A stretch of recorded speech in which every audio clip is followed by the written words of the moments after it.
afternoon, everyone, and welcome to this week's guest seminar. I'm delighted to introduce Professor Marta Gonzalez. She is an associate professor in civil and environmental engineering and city and regional planning at University of California, Berkeley. She's also a research faculty member at Lawrence Berkeley National Lab in the energy technologies area. Professor Gonzalez's work sits right at the intersection of people, cities, and technology. She tries to study how we move through and interact with built and natural environment and uses data and network science to build smarter and more sustainable cities.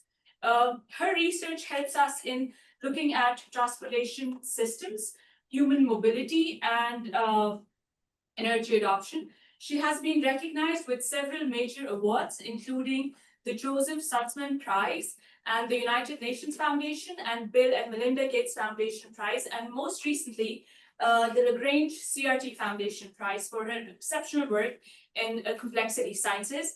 Please join me in giving a warm welcome to Professor Marta Gonzalez. Hello, everyone. Thank you so much for the invitation. I am thrilled. I've never been in your university, so I think this is a great opportunity to start building some bridges.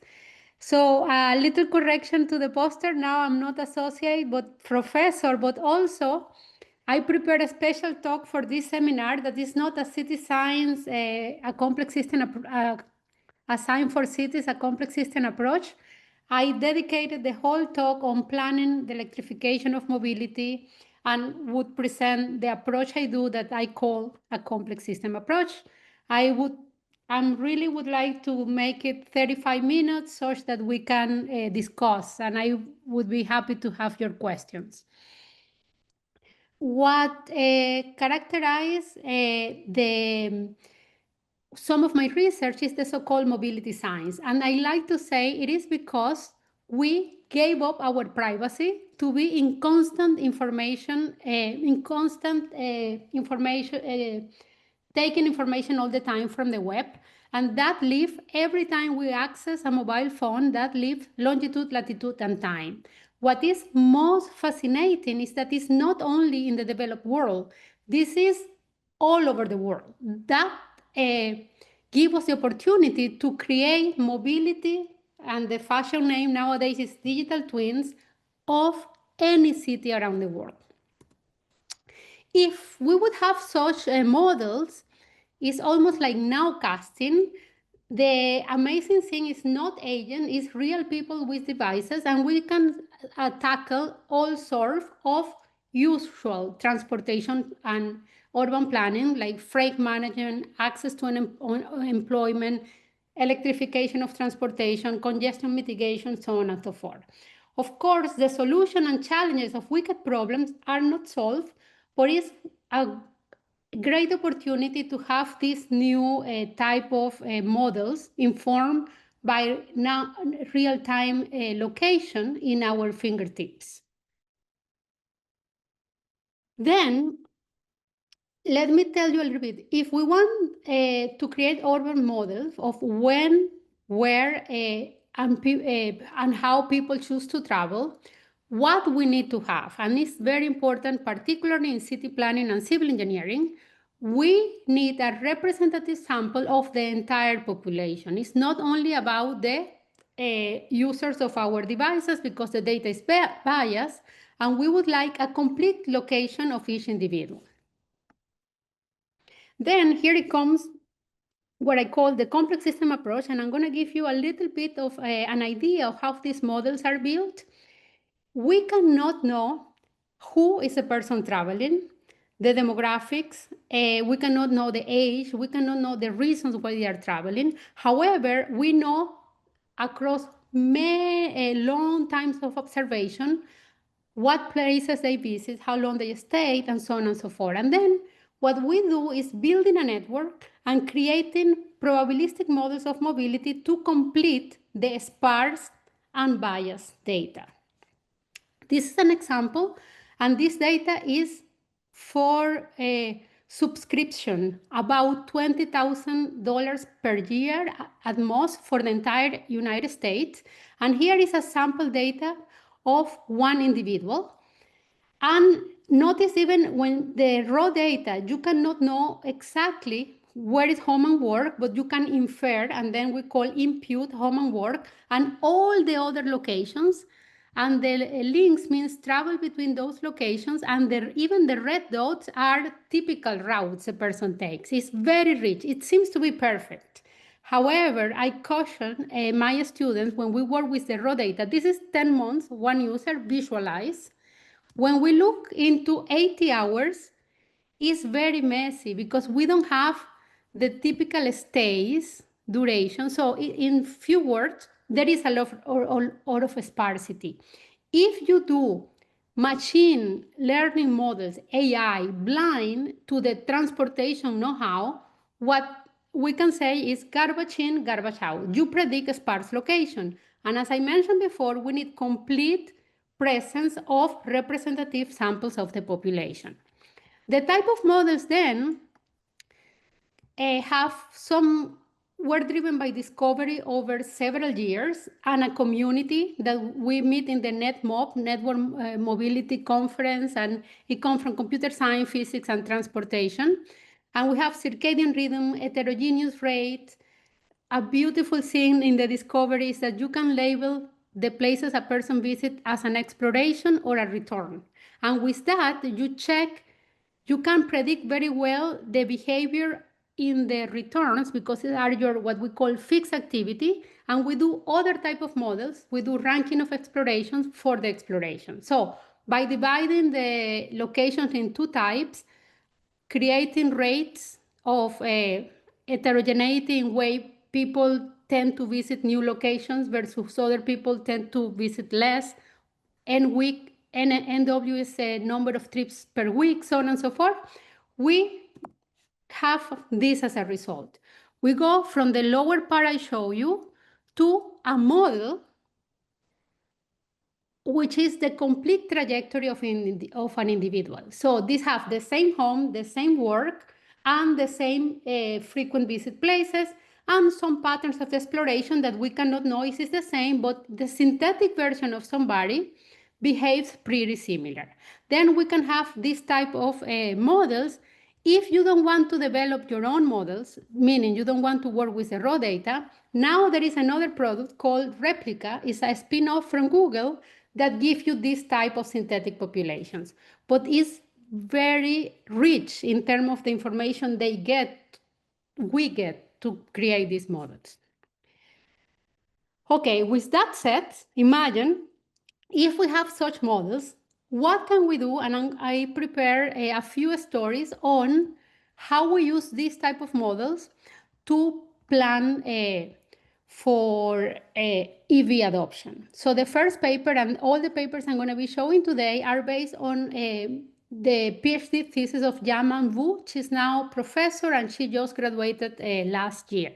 So our first paper is called How We Plan the Charging Stations from Now to 2050, taking into account electric vehicle demand and individual mobility patterns.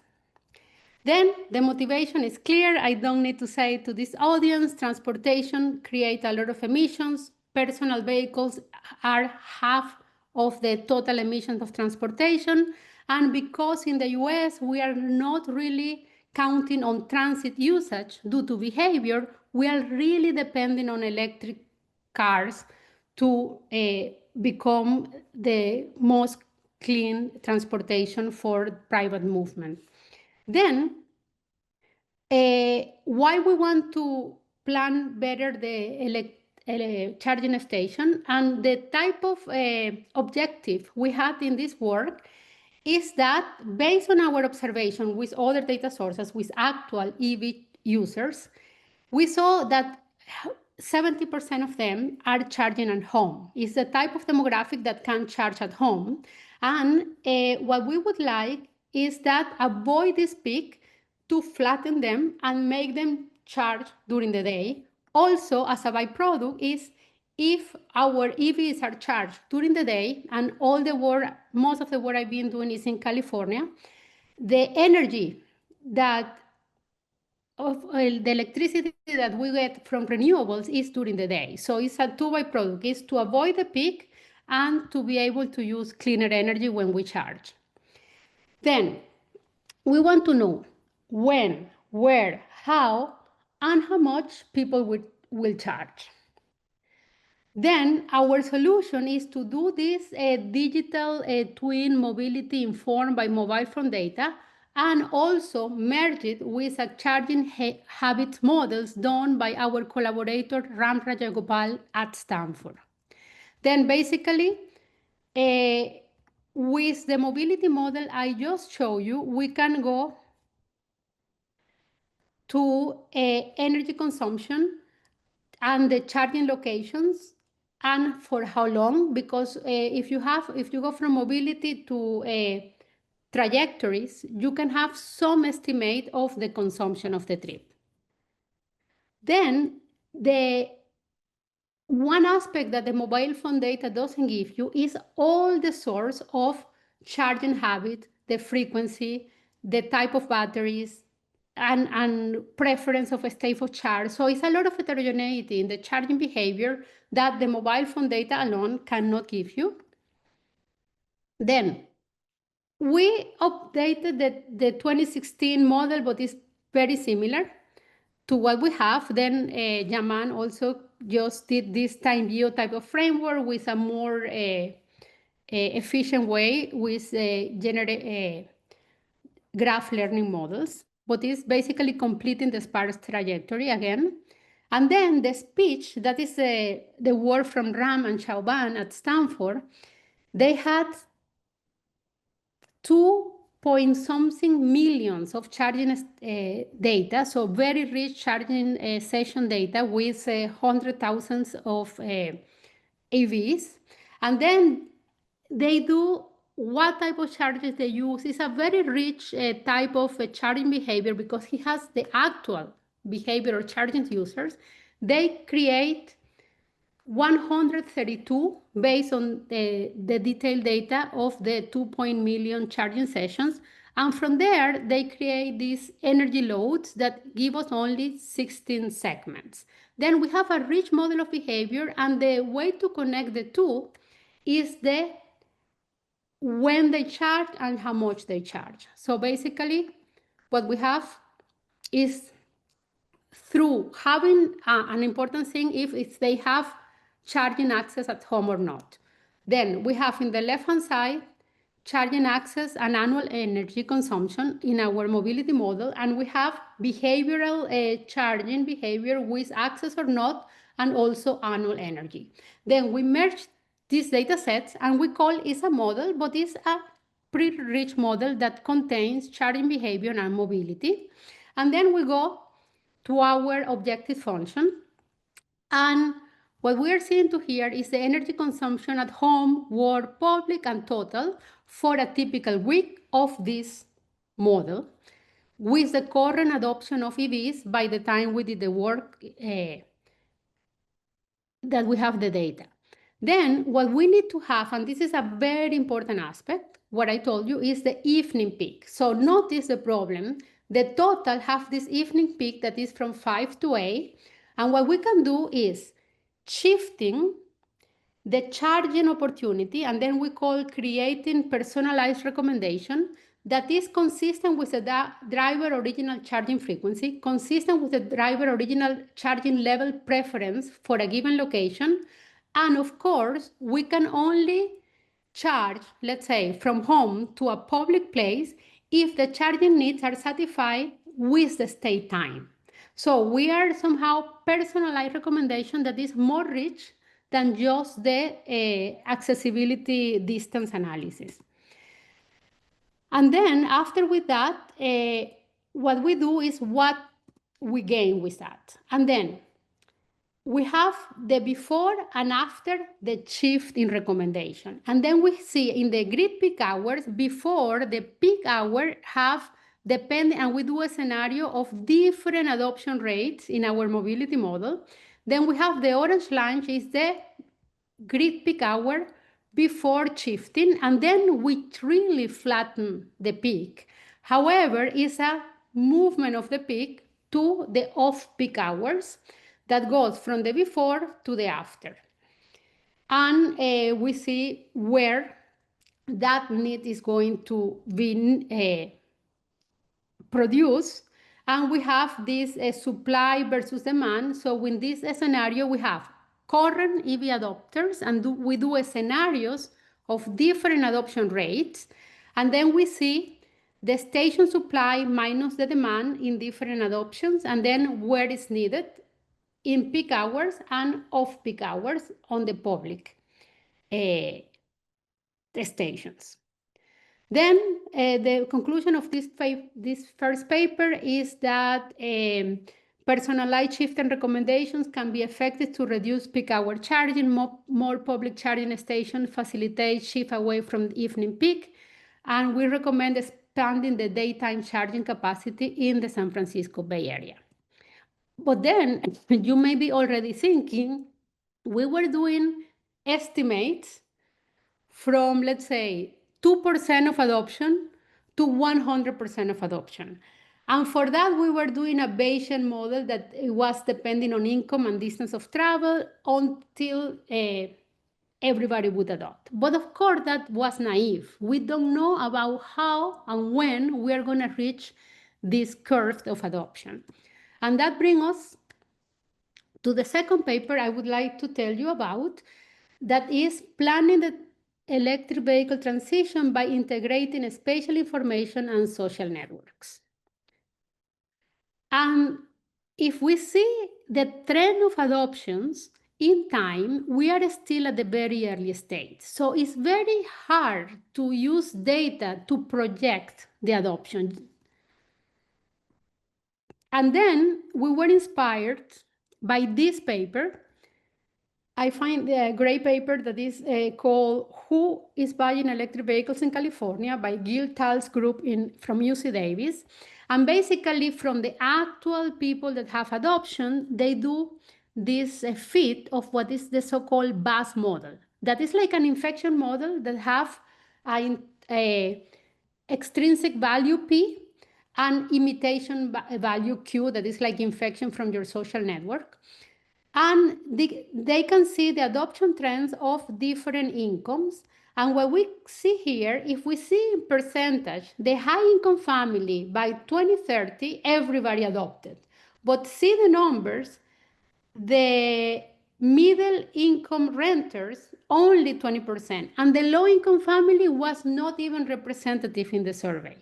So this is a situation that relates, of course, income and production. And that is what we know, but what else? How can we improve this model? One option would do agent-based model with detailed behavior. I'm not against that, but remember the title of my talk, a complex system approach. Believe it or not, complex system means injecting complexity by drops. We start with the simplest. The simplest is this infection differential equation, but we're going to do one step further to put realism to the adoption with the few data we have. I want to say that we have data until 2023, and we need to project, let's say, to 2030 or beyond. So the way, of course, coming from network science, and you know the name of my group is Human Mobility and Networks, what we do to introduce realism, still keeping the model simple, is to build a social network. We would build a spatial social network with the adoptions we have, and we start with a social network that have two characteristics that has been measured in many social networks. One is the heterogeneity in the number of connections. You have some people that is influencer that have a lot of connections and a few that have very few connections. And you can imagine this is the social network that is going to influence your adoption. It can be social media, it can be your phone graph, is the influence network. And the other aspect is what is the probability that have a connection at a given distance d? So who is going to influence? The people that is near you or the people that is far away? And then we are going to build the network. And this is extension, a spatial extension of a very common model that is the Barabasi-Albert model. Barabasi was my postdoc advisor. And basically, this is the model to build a network, and then you work with a network built. You choose a node, and then every time you choose a node and you make it grows, you're going to choose a node with a probability proportional to the degree. That means rich get richer. That's how you get a heterogeneous degree distribution, and is inversely proportional to the distance. But this distance have an exponent gamma that we're going to be talking about that. So how is the spatial influence in your EV adoption is an open parameter that is going to give us some interesting information later. So here is how the degree distribution looks like. This is a power law degree distribution, complex network from a scale-free network with exponent 3 because it's a Barabasi-Albert type of model. And this is the exponent gamma. Gamma 1 means you are influenced by people everywhere. Even from Massachusetts, I would be influenced. But gamma 10, I'm only influenced by my colleagues and my neighbors. That is the yellow one. And gamma 3 is in between. So gamma is an open parameter. And then we do the model that basically is the probability of a dot have a policy, incentive, mass advertising, that is P, the media parameter, and Q, that is the imitation parameter, that depends on YT, that is the people that already adopted. That's why it's similar to an infection. This is the BAS model, is the typical model to model adoption of innovation, and that is what the Davis group was fitting. And we go from the BAS model, that is a differential equation type of model, to the social network BAS model, that is a simple agent-based type of model. And then we have the data that we are testing our model, that is the adoption of Washington State and California, and are the states that have more adopters. But if you see the total adoption rate in the right is only 2%. And when we see the census tracts adopters, you see that in the most rich census tract, we have at most 10%, but the big majority is here, around 2%. So we are still in the early adoption phase in these early adopter states.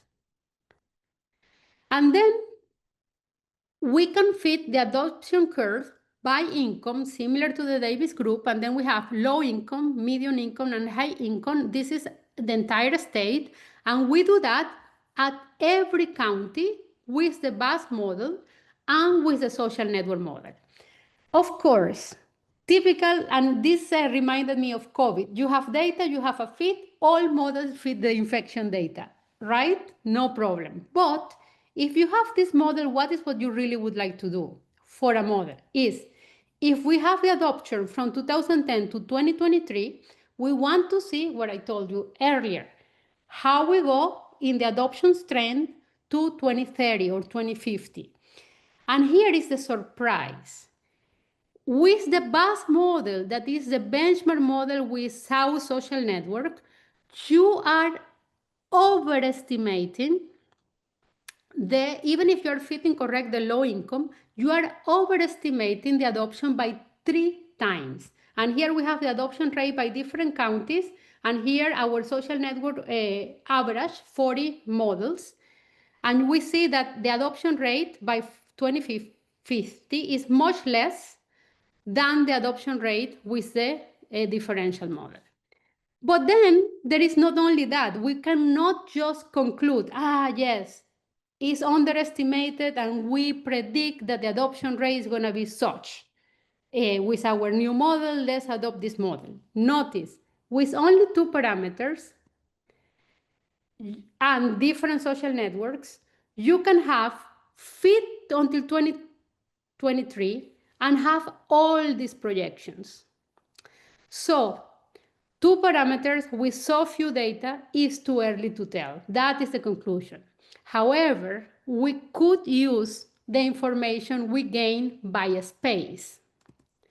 And here is my last slide of this story, is that we know where the actual adopters live from 2010 to 2023, and we don't know what is their social network, but we can measure with the different models, because it's a spatial network, the Moran index, that is the spatial correlation of 3 social networks.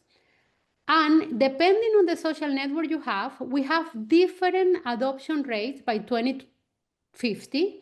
And what we see is that the most local network, the gamma 10, have intermediate Moran and have the slower. So if the people is more localized, it have the slower adoption rate. And one good news to say which is the social network that we should use is that the data that we have from 2020 to 2023, we can measure from pure data autocorrelation, and it's more similar to the gamma 10. So we believe gamma 10 is a better information. If we have a social network, what we can do with that? We can do campaigns. Let's say if we introduce influencers in the 3 models of social networks, we have influencers in social media of the low income group, middle income group, and high income group, and the 3 social networks. Then the bad news is gamma. It doesn't matter, it's almost like random. So it doesn't matter if you advertise in either of the groups, the improvement by introducing influencers in your data is similar to random. And here we have, those plots are complicated to read, but what we're having is if we change the incentive of P of the low income group by a factor P, when we're gonna see the critical adoption. Critical adoption means 16% of adopters, and we have different scenarios in this pair of parameters that fit the data. We have that what matters the most is the incentive type of approaches, and the influencers. No, the incentive doesn't matter too much because P is too low. Influencer-driven advertisement is best. But if these are the 2 parameters to fit the data, influencer doesn't matter, incentives matters the most. We need more data to do this type of studies. If we could record the social network on the adopters. So the conclusion is that the problem that we tackle is that different model calibrations match the current PV trends, but produce wildly different forecasts. Models that include the spatial social network predict 2050 of adoption 1/3 of benchmark forecasts. A spatial social network better capture observed spatial autocorrelation in diffusion. And we've seen that marketing campaigns are very different under the current uncertainty. Then I want to mention advertise our current paper on this topic is with Scott Mura and our PhD student Tuba Orstuk. And what we are doing now is assessing how ready the electric infrastructure is in disadvantaged communities. We are paying special attention to multi-dwelling units. And what we observe is you do a queuing-aware sustainability accessibility, not sustainability. If we do a queuing-aware accessibility metric, multi-dwelling units have access gap. If you only do proximity and you don't do when they're going to charge and how long, then you see that the multi-dwelling unit have enough charging station. But if you do queuing aware, you see a bad situation for multi-dwelling units that need to charge in public spaces. And we generate an optimization method for charging station allocation. And with that, I would love to open it up for questions. I probably went too fast because I really wanted to have time for questions. Um,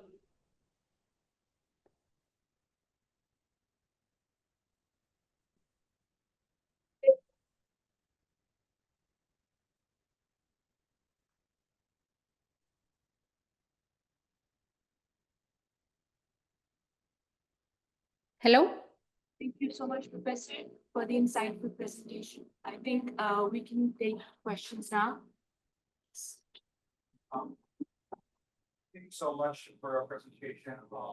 I'd like to ask for the, your working paper. May I ask you what optimization method or charging station allocation Berkeley used? Yes, it's called risk averse methods. And what we are taking into account is that what is the most efficient in terms of where the needs are, but also we add one component that doesn't optimize the mean, but also is what we call risk averse, also goes for equity. And by equity, we mean giving access to the MUDs. Do you have any other questions? Akash? Thank you, Professor, for the great presentation. I just had a clarification that if you were able to do these analysis for other states that have different incentives other than California and Washington that are very pro EV. I would love to do that. And in fact, I have one slide I didn't present it today, but is that we have the whole state and the adoption, and you have green and blue states, and even the perceived, if they would like to have an EV. Is the current adoption if they're interested in having. And it's really a divide. Oh, but that data was before the current president, so it was already from the previous administration. We have not done that. I would love to do that. And especially the type of cars, you know, the drivetrain model is also very important. Because if we have bigger cars, we need more charging time. Yes, I really would like to do other states, particularly if very different from California. Rohan? Thank you, Professor Gonzalez, for the presentation. I wanted also clarification. In your case, the social network is a human social network, isn't it? A human social network as opposed to? So what I mean is that if we're going to think about the trends of adoption, then probably if the advertising increases in time, then we're all going to be heavily influenced in social media too, which might impact the rate of electric cars. You are asking me if if I am doing a social network as a friends or social media or Yes. or Yes, what exactly. type of social network, right? Exactly, yes. Beautiful, great question. Thank you for asking. So basically, when the network science fever started already 25 years ago, people start measuring social network. And then if you ask in my class, who is friend with who, is not a scale-free social network. However, I myself measured who calls who, and it's a scale-free social network. Then the reality is that we have different set of social networks. And then the big question is, what is the social network that infect us from EVs? And that's why I had the gamma parameter. So the gamma 1 is more like it would be all my Twitter friends. The gamma 10 is something more like my colleagues and near California. But then it's like a link means you are friend with somebody and you imitate the fact that they are having an EV. So it's the adoption of social network that is a proxy of our contacts. But for example, if my grandmother purchase an EV, maybe I'm not influenced. So it's like it's an abstraction of which social network. But the parameters we model resemble call graph and social media data because they are scale free. They have influencers and they have well, the spatial parameter is changing. One is social media, the other is more phone data. May I ask a follow-up? Yes, please. Okay, so will you show us the comparison between the prediction of the models that you were assessing And it's hard to tell if one model is over predicting or if your model is under predicting. So did you try feeding maybe only up till 2018 or 2019 and then see if it would match up until 2025? If the prediction Yes, actually, I cannot move my slide. There is a way to move my slide? Let me go. Let me try to go. Okay, perfect. That is a great question. So the reason we discovered that part is like we thought the best model. No, the problem is that's true. We thought it was too few data, right? Because it's kind of like 5 points, and then we could have done with 4, with 3. You know, we have very few data. That's the problem. It's sad. However, we thought BAS is over predicting. However, look at this, and then look at this.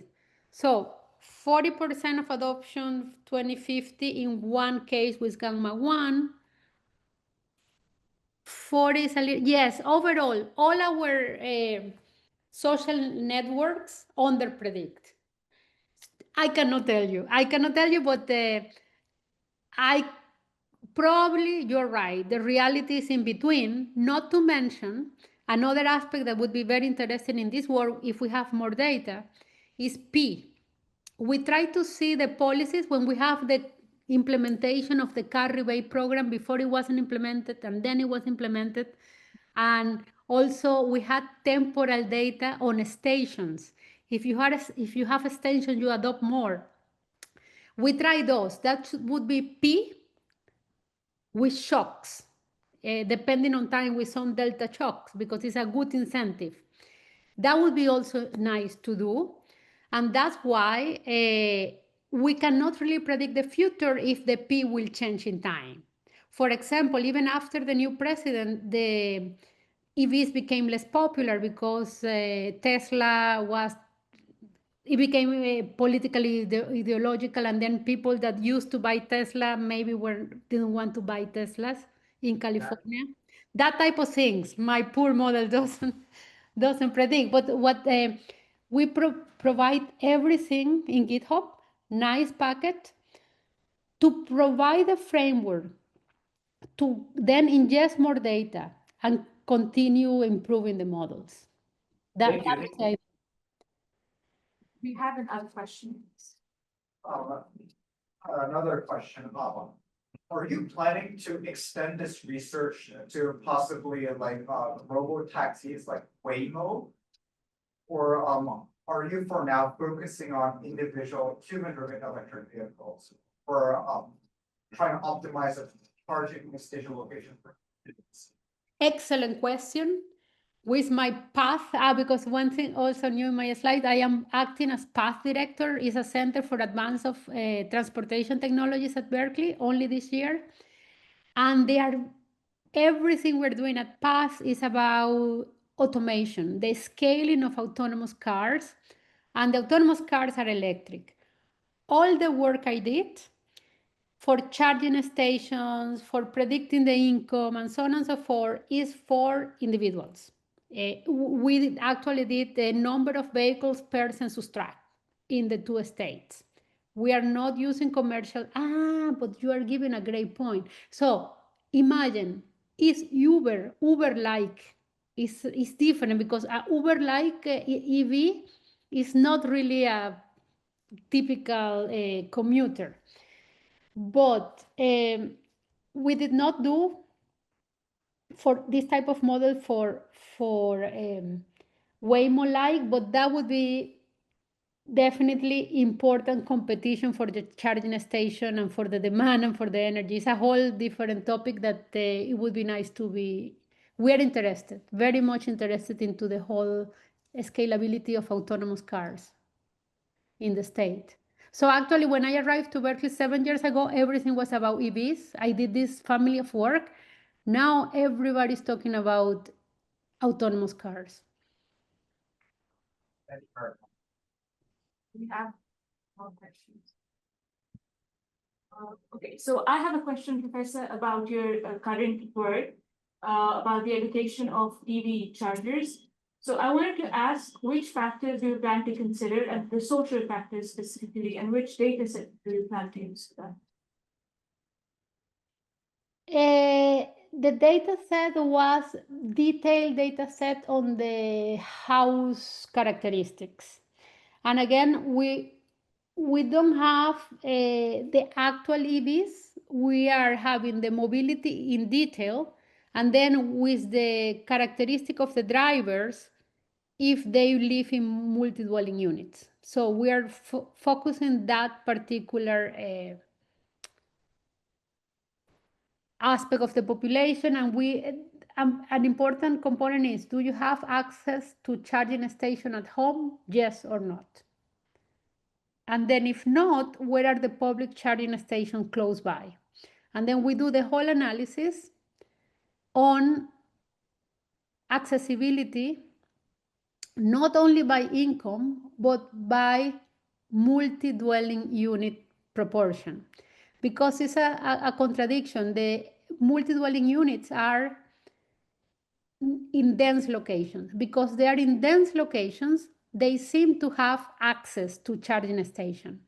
But when you take into account the queue, then they don't have access. And that is the story of this paper. It's very focused. It's like in one sector of the population only in California. Of course, the framework can be reproduced anywhere because it's the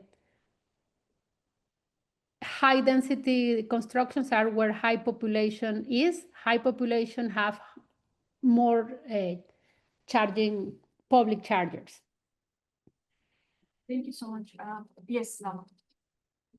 Yeah. Thank you, Professor, for the presentation. I just had a quick question about the gamma.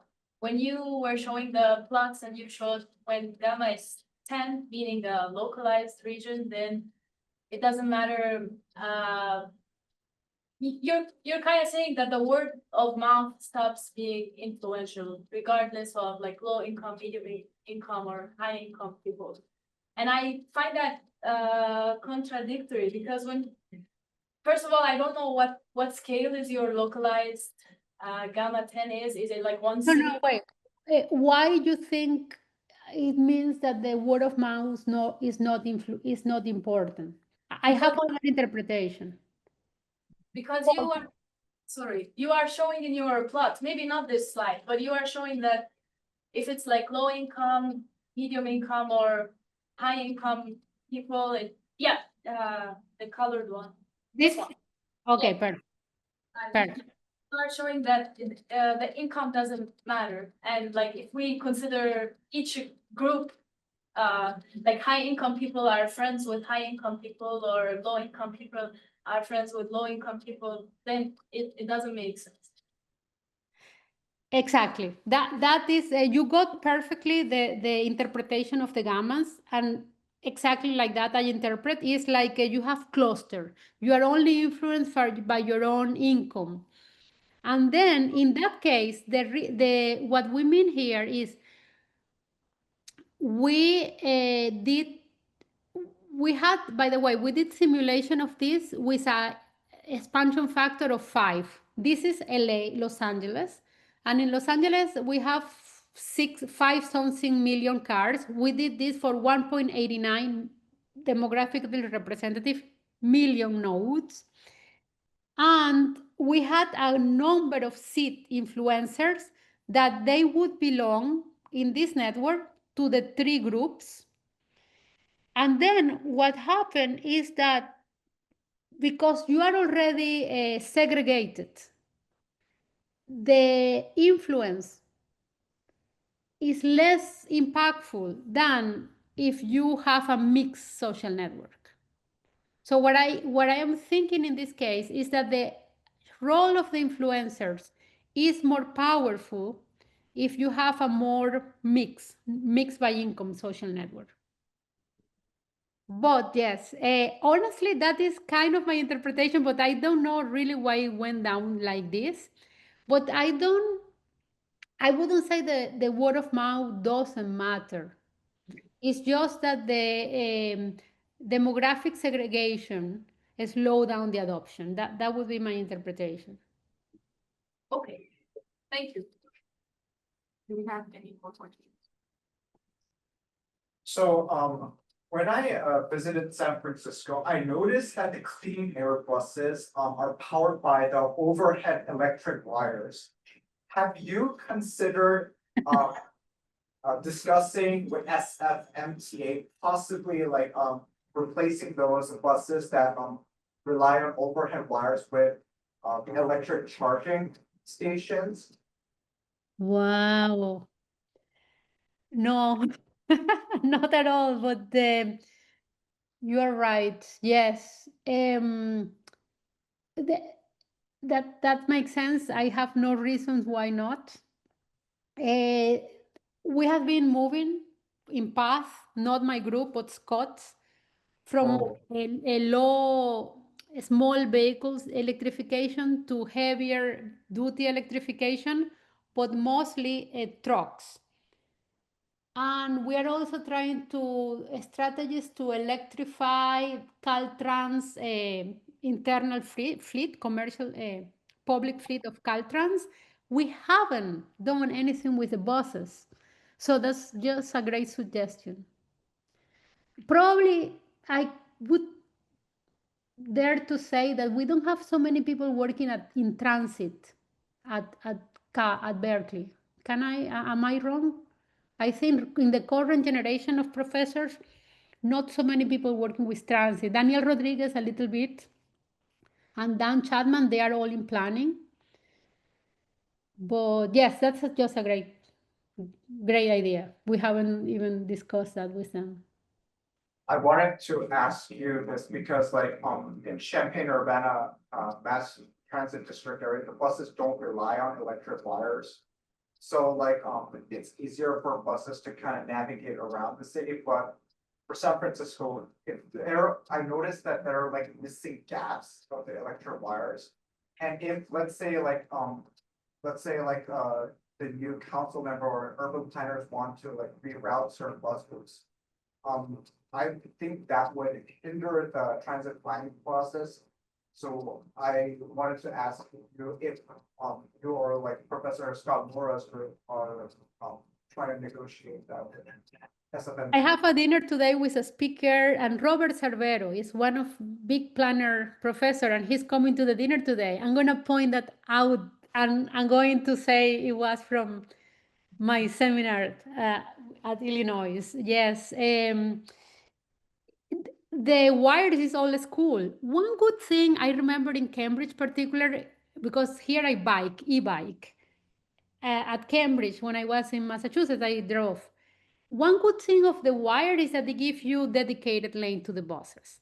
But you are right. It's a old school way of electrifying the buses, and it creates complications and cost, right? So I don't see, on top of my head, I don't see a problem on moving towards a new school electric buses. Oh, I'm Louis, by the way. Thank you very much. Thank you so much, Professor. I think we're almost out of time. If you guys have any questions, you can reach out to Professor. Everyone, please join me in thanking Professor Marta Gonzalez. Thank you. It was a pleasure to visit you virtually. Hopefully in person one of these days, or we get to work in proposals together. Comparing our states, that would be fun. Thank you so much, Professor. Thank you so much. Thank you. Bye. Should I disconnect? Can I? Yes. I'm going to my class right now at 2. Thank you. Thank you. Bye. Thank you so much. Thank you so much. The only difference, Louis, is that height of the